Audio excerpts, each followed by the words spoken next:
To show you how to schedule a meeting, and this is a meeting that can be a one-time or recurring. And from the meetings tab, there's a big blue button that says schedule a meeting, and we're going to make this one class Q&A just as an example.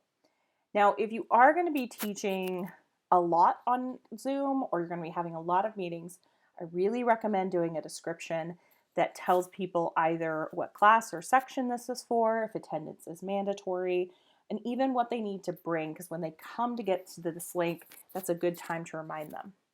Now, you can see the calendar here and choose any date or time in the future. Just make sure that you know what the time zone is that you're operating in and you convey that. If you are on a paid Zoom account, you can set these longer meetings for groups of up to 100. But another option is to choose a recurring meeting and set it for no fixed time.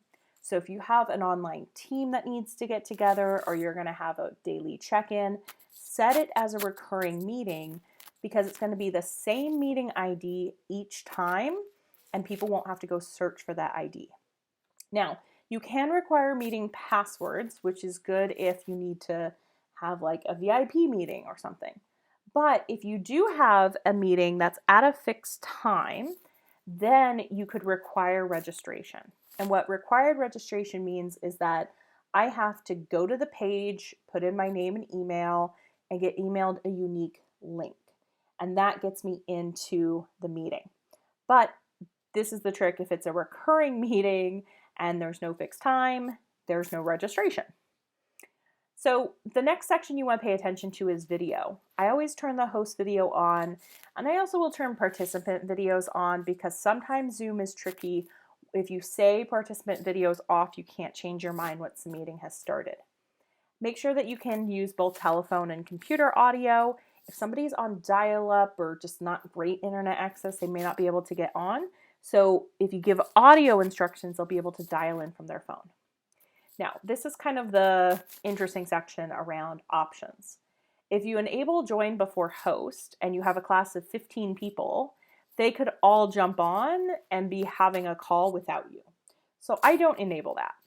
I do enable mute participants upon entry, because if you've ever been on a conference call and you're trying to get through a serious subject, you're logged in, but you're waiting for the host. You don't really have to do that. And then I always click to record the meeting automatically on my local computer. You can have it stored in the cloud, which is in Zoom, but the storage space there is limited, so you have to be really on top of recording and downloading. Now here's a trick. If you record the meeting automatically, as soon as you join the meeting, the recording begins. So if you are going to record the meeting, but you're going to get there 5 minutes early, either unclick record or just pause the meeting as soon as you get there. What you don't want, and what I had a few times, is an hour-long meeting, and then the first 5 minutes is just me staring at the screen, and nobody likes that. So if you do need alternative hosts, these need to be people with their own Zoom accounts so that they can host for you. You probably won't need that, just hit save. And then this is what you're going to want to share with people. So the join URL is right here, and it's really simple to copy paste.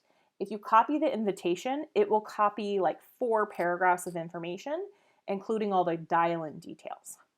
But you can also automatically click and add it to the calendar of your choice and basically set it up.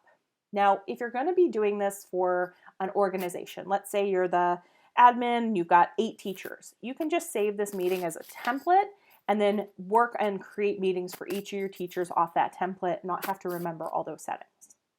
So next I'm going to start this meeting and I'll show you what it's like to manage Zoom from inside the app.